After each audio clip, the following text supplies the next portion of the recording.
ಮಕರ ರಾಶಿಯವರಿಗೆ ಯುಗಾದಿ ವರ್ಷದ ಫಲಾನುಫಲಗಳು ಹೇಗಿವೆ ಅನ್ನೋದನ್ನ ಬನ್ನಿ ತಿಳಿಯೋಣ. ಮಕರ ರಾಶಿ ಯುಗಾದಿ ವರ್ಷ ಭವಿಷ್ಯ 2026 ಹೇಗಿದೆ?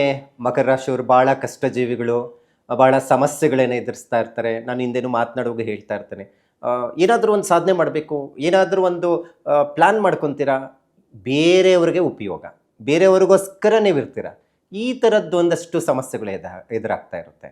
ಮತ್ತು ಮೊನ್ನೆ ನಾನು ಕೆಲವೊಂದು ಮಾಧ್ಯಮಗಳಲ್ಲಿ ಹೇಳ್ತಾ ಇದ್ದೆ, ನೋಡಿ ಈ ಮಕರ ರಾಶಿಯವರು ಭಾಳ ಕಷ್ಟಜೀವಿಗಳು ಅಂತ. ಖಂಡಿತ ಇನ್ನು ಮುಂದೆ ಆ ರೀತಿ ಕಷ್ಟಗಳು ಪಡುವಂಥ ಅಗತ್ಯ ಇಲ್ಲ. ಯಾಕೆ? ಯುಗಾದಿಯಿಂದ ಒಂದಷ್ಟು ಬದಲಾವಣೆಗಳು ಆಗುವಂಥದ್ದಿದೆ. 7.5 ಮುಗೀತು, 7 ವರ್ಷ ಕಷ್ಟಗಳು ಅನ್ನೋದು ಹಿಂದೆನೇ ಇತ್ತು. ಸಾಲ, ಋಣ, ಏನು ಕೈ ಹಾಕಿದ್ರು ಕೆಲಸಗಳು ಕಾರ್ಯಗಳಲ್ಲಿ ತೊಂದರೆ ಆಗ್ತಾ ಇತ್ತು. ಬರೋ ದುಡ್ಡು ಬರ್ತಾ ಇರಲಿಲ್ಲ. 7.5 ಅಂದ್ರೇ ಆ ರೀತಿ. ಸೊ ಸಂಪೂರ್ಣವಾದಂಥ ಮುಗಿಸಿದ್ರಿ. ಮತ್ತು ಹೋಯ್ತಪ್ಪ 7.5 ಅಂತ ಅಂದ್ಕೊಂಡಿದ್ರೆ, ಈಗ ಏನಾಗಿದೆ ಅಂತ ಹೇಳಿದ್ರೆ, ವರ್ಷದ ಪ್ರಾರಂಭದಲ್ಲೇ ಗುರುಬಲ ಇಲ್ಲ. ಏನು ಮಾಡೋದು? ರಾಷ್ಟ್ರಾಧಿಪತಿ 3ನೇ ಮನೆಯಲ್ಲಿ ಬಂದು ಕುತ್ಕೊಂಡಿದ್ದಾನೆ.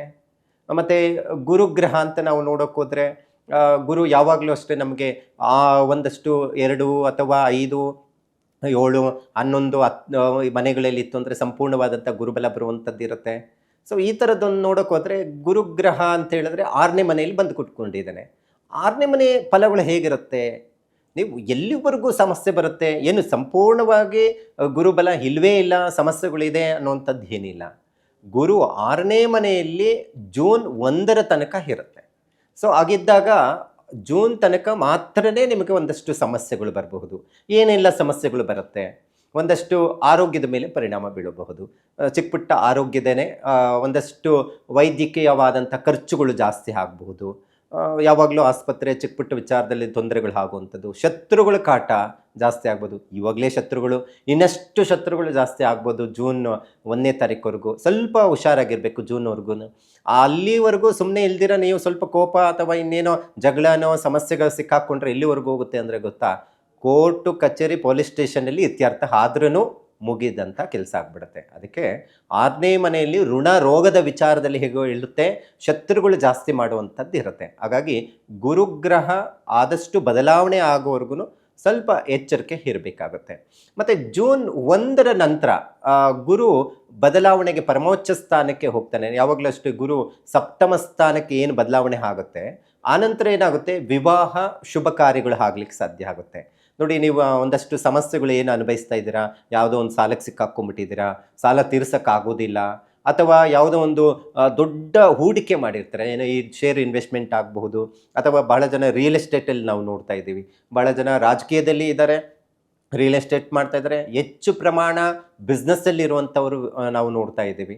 ಹಾಗಾಗಿ ಈ ಬಿಸ್ನೆಸ್ ವ್ಯವಹಾರ ಹೇಗೆ ನಿಮಗೆ ಫಲಗಳು ಕೊಡುತ್ತೆ ಅಂದರೆ, ಯಾವುದೋ ಚಿಕ್ಕ ಮಟ್ಟಿಗೆ ಹೂಡಿಕೆ ಮಾಡಿರೋದು ಹಿಂದೆ ಒಂದು 4-5 ವರ್ಷದ ಹಿಂದೆ ಬರಲ್ಲ ಅಂತ ಬಿಟ್ಟುಬಿಟ್ಟಿರ್ತೀರ, ಅಥವಾ ಯಾರಿಗೋ ಒಬ್ಬರಿಗೆ ದುಡ್ಡು ಕೊಟ್ಟು ಬಿಟ್ಟಿರ್ತೀರ, ಆ ದುಡ್ಡು ಬರೋದೇ ಇಲ್ಲ ಅಂತ ಅಂದ್ಕೊಂಡಿರುವಂಥದ್ದು ಸಹ ಜೂನ್ 1ನೇ ತಾರೀಕಿನ ನಂತರ ನಿಮಗೆ ಆಟೋಮೆಟಿಕ್ಕಾಗಿ ದುಡ್ಡು ಬರುತ್ತೆ.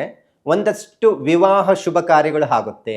ಯಾವಾಗಲೂ ಅಷ್ಟೇ ಸಪ್ತಮ ಸ್ಥಾನದಲ್ಲಿ ಗುರು ಇತ್ತು ಅಂದರೆ, ನಿಮಗೆ ಈಗಾಗಲೇ 30 ದಾಟಿದೆ, ಮದುವೆ ಆಗ್ತಾ ಇಲ್ಲ, ಪೂಜೆ ಪುನಸ್ಕಾರಗಳು ಎಲ್ಲ ಮಾಡಿದ್ದೀವಿ, ಯಾವುದೂ ಸರಿಯಾದಂಥ ಸಂಬಂಧಗಳು ಬರ್ತಾ ಇಲ್ಲ, ಬಂದಂತಹದ್ದು ಮದುವೆವರೆಗೂ ಬರುತ್ತೆ, ಕ್ಯಾನ್ಸಲ್ ಆಗ್ತಾ ಇದೆ. ಈ ಥರದ್ದೊಂದಷ್ಟು ಸಮಸ್ಯೆಗಳು ಕಾಡ್ತಾ ಇದೆ ಅಂತ ಹೇಳಿದ್ರೆ, ಇನ್ನು ಜೂನ್ 1 ನಂತರ ಈ ಸಮಸ್ಯೆಗಳು ಇರೋದಿಲ್ಲ. ಒಳ್ಳೆ ಕಡೆ ಸಂಬಂಧ ಬರುತ್ತೆ, ವಿವಾಹ ಶುಭ ಕಾರ್ಯಗಳು ನಡೆಯುವಂಥದ್ದು ಇರುತ್ತೆ.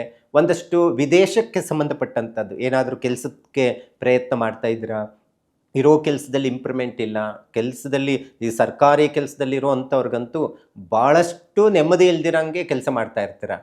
ಯಾವಾಗ ನೋಡಿದ್ರೂ ಕೆಲಸ ಅಂತಲೇ ಹೋಗ್ತಾ ಇರ್ತಾರೆ. ಯಾವ ಕೆಲಸಗಳಲ್ಲಿ ಮಾಡಿದ್ರೂ ಹೆಸರಂತೂ ಬರ್ತಾ ಇರೋದಿಲ್ಲ.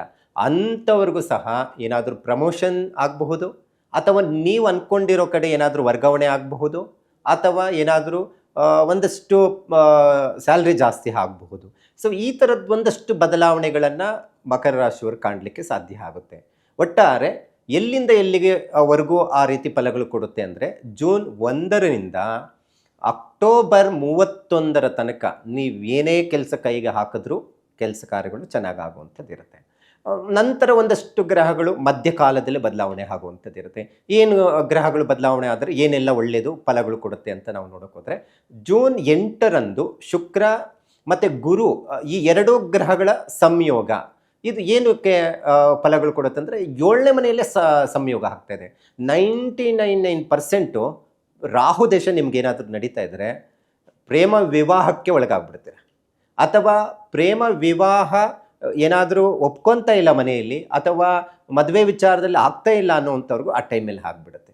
ಶುಕ್ರ ಗುರು ಇವೆರಡೂ ಗ್ರಹಗಳು ವಿವಾಹಕ್ಕೆ ಕಾರಕ ಗ್ರಹಗಳಾಗಿರ್ತಾರೆ. ಸೊ ಅಂಥ ಸಂದರ್ಭದಲ್ಲಿ ಮದುವೆ ವಿಚಾರದಲ್ಲಿ ಅನುಕೂಲ ಆಗುತ್ತೆ.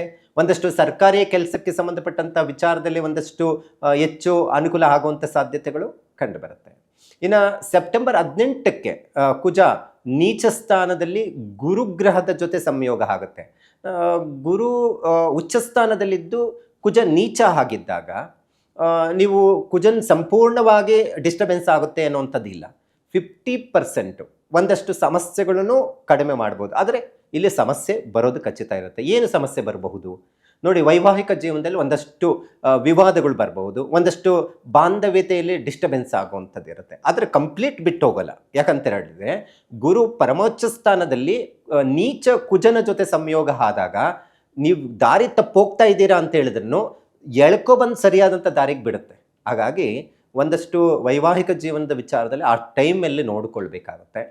ನಂತರ ಆಗಸ್ಟು ಹೇಗೆ ಬದಲಾವಣೆ ಇರುತ್ತೋ ಅದೇ ರೀತಿ ಅಕ್ಟೋಬರ್ 31ಕ್ಕೆ ಗುರುಗ್ರಹ ಮತ್ತೆ ಬದಲಾವಣೆ ಆಗುತ್ತೆ. ಅದು ಅಷ್ಟಮ ಸ್ಥಾನಕ್ಕೆ ಹೋಗ್ತಾನೆ. ಈ ಅಷ್ಟಮ ಸ್ಥಾನ ಗುರು ಏನೋ ಅಷ್ಟು ಬಲಗಳು ಕೊಡೋದಿಲ್ಲ. ಅಷ್ಟಮದಲ್ಲಿ ಅದ್ರ ಜೊತೆಗೆ ಕೇತು ಜೊತೆ ಸಂಯೋಗ ಆಗಿರೋದ್ರಿಂದ ವ್ಯವಹಾರದಲ್ಲಿ ತೊಂದರೆಗಳು ಆಗುವಂಥದ್ದು ಇರುತ್ತೆ. ವ್ಯವಹಾರದಲ್ಲಿ ಏನೇನು ತೊಂದರೆಗಳಾಗ್ಬೋದು, ಒಂದಷ್ಟು ಬಿಸ್ನೆಸ್ ಮಾಡ್ತಾ ಇರುವಂಥ ಜಾಗದಲ್ಲಿ ದೊಡ್ಡ ದೊಡ್ಡ ಕಾಂಟ್ರಾಕ್ಟ್ಗಳು ಇರುತ್ತೆ, ಕೈ ತಪ್ಪೋಗುವಂಥ ಸಾಧ್ಯತೆಗಳಾಗ್ಬೋದು, ಅಥವಾ ಒಂದಷ್ಟು ದೊಡ್ಡ ಹೂಡಿಕೆ ಮಾಡಿರೋ ಹಣ ಬರ್ದಿರ ಹೋಗುವಂಥದ್ದು ಇರುತ್ತೆ. ಅದಕ್ಕೆ ಗುರುಬಲ ಇದ್ದಾಗನೇ ಅದನ್ನೆಲ್ಲ ಮಾಡ್ಕೋಬೇಕು. ಮತ್ತು ದೀರ್ಘಕಾಲದವರೆಗೂ ಇರುತ್ತಾ? ಇಲ್ಲ. ಗುರುಗ್ರಹ ತಾತ್ಕಾಲಿಕವಾಗಿ ಬದಲಾವಣೆ ಮಾತ್ರ ಆಗ್ತಾ ಇರೋವಂಥದ್ದು. ಎಲ್ಲಿವರೆಗೂ ಅಂದರೆ ಈ ಅಕ್ಟೋಬರ್ 31ರಿಂದ ಜನವರಿ ತನಕ ಸಿಂಹರಾಶಿಯಲ್ಲಿ ಇರ್ತಾನೆ.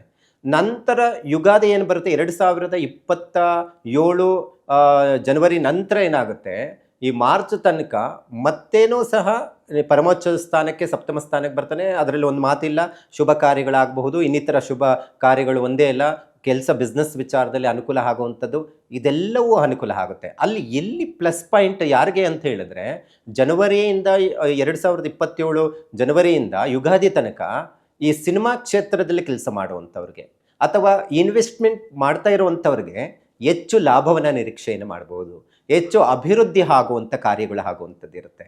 ಸೊ ಇದೊಂದು ಪ್ಲಸ್ ಪಾಯಿಂಟ್ ಅಂತಲೂ ಹೇಳಬಹುದಾಗಿದೆ. ಆದರೆ ಇಲ್ಲಿ ಅಷ್ಟಮ ಸ್ಥಾನಕ್ಕೆ ಯಾವಾಗ ಈ 31ನೇ ತಾರೀಕು ಅಕ್ಟೋಬರ್ ಹೋಗುತ್ತೋ ಆ ಟೈಮಲ್ಲಿ ದೊಡ್ಡ ಹೂಡಿಕೆ ಯಾವುದು ಮಾಡೋಕ್ಕೆ ಹೋಗಬೇಡಿ. ಮತ್ತು ಶುಭ ಕಾರ್ಯಗಳು ವಿಚಾರದಲ್ಲಿನೂ ವಿಘ್ನಗಳು ತೊಂದರೆಗಳು ಬರುವಂಥದ್ದು ಇರುತ್ತೆ. ಹಾಗಾಗಿ ಅಕ್ಟೋಬರ್ ಒಳಗಡೆನೇ ಮುಗಿಸ್ಕೊಳ್ಳಿ ಮದುವೆ ವಿಚಾರಗಳು ಏನಾದರೂ ಇದ್ದರೆ, ಅಥವಾ ಏನಾದರೂ ಹೊಸದಾಗಿ ಬಿಸ್ನೆಸ್ ಮಾಡಬೇಕಾದ್ರೂ ಈ ಅಕ್ಟೋಬರ್ ಒಳಗಡೆನೇ ಮಾಡ್ಕೋಬೇಕಾಗುತ್ತೆ. ಮತ್ತು ಕೆಲಸದ ಬದಲಾವಣೆ ವಿಚಾರದಲ್ಲಿನೂ ಸಹ ಗುರುಬಲ ಇದ್ದಾಗನೇ ಮಾಡ್ಕೊಳ್ಳೋದು ಬಹಳ ಮುಖ್ಯವಾಗಿರುತ್ತೆ. ಒಟ್ಟಾರೆ ಈ ಯುಗಾದಿ ಭವಿಷ್ಯ ಹೇಗಿರುತ್ತೆ ಈ ಮಕರ ರಾಶಿಯವರಿಗೆ ಅಂದರೆ ಒಂದಷ್ಟು ಮಿಶ್ರ ಫಲಗಳನ್ನು ರೀತಿಯಲ್ಲಿ ಕೊಡುವಂಥದ್ದು ಇರುತ್ತೆ. ಈಗ ಏನೋ ಎಲ್ಲ ಸರಿ ಇದೆಯಪ್ಪ ಅಂತೇಳಿಬಿಟ್ಟು ಏನೋ ಮಾಡೋಕ್ಕೆ ಹೋಗಿ ಕೈ ಸುಟ್ಕೊಳ್ಳೋ ಪರಿಸ್ಥಿತಿನೂ ಆಗುತ್ತೆ. ಆ ಟೈಮ್ ನೋಡ್ಕೋಬೇಕು, ಯಾವಾಗ ಚೆನ್ನಾಗಿರುತ್ತೆ, ಯಾವ ಗ್ರಹಗಳು ಬದಲಾವಣೆ ಆಗುತ್ತೆ. ಸೊ ಅಂಥ ಸಂದರ್ಭದಲ್ಲಿ ಏನು ಮಾಡ್ಕೋಬಹುದು ಅಂದರೆ, ಈ ಮಕರ ರಾಶಿಯವರಿಗೆ ವರ್ಷದ ಪ್ರಾರಂಭದಲ್ಲಿ ಗುರುಬಲ ಇರೋದಿಲ್ಲ, ಜೂನ್ ನಂತರ ಬರುತ್ತೆ. ಆ ಸಂದರ್ಭದಲ್ಲಿ ಅಕ್ಟೋಬರ್ವರೆಗೂ ಏನೇನು ಮಾಡ್ಕೋಬಹುದು ಇದನ್ನು ತಿಳ್ಕೊಂಬಿಟ್ರೆ ಮಕರ ರಾಶಿಯವರು ಈ ಯುಗಾದಿಯಿಂದ ಬರೋ ಯುಗಾದಿದ ಒಳಗಡೆ ಒಂದಷ್ಟು ಬದಲಾವಣೆ, ಒಂದಷ್ಟು ಅಭಿವೃದ್ಧಿ ಕೆಲಸ ಕಾರ್ಯಗಳು ಉತ್ತಮ ರೀತಿಯಲ್ಲಿ ಆಗಲಿಕ್ಕೆ ಸಾಧ್ಯ ಆಗುತ್ತೆ. Subscribe to One India and never miss an update. Download the One India app now.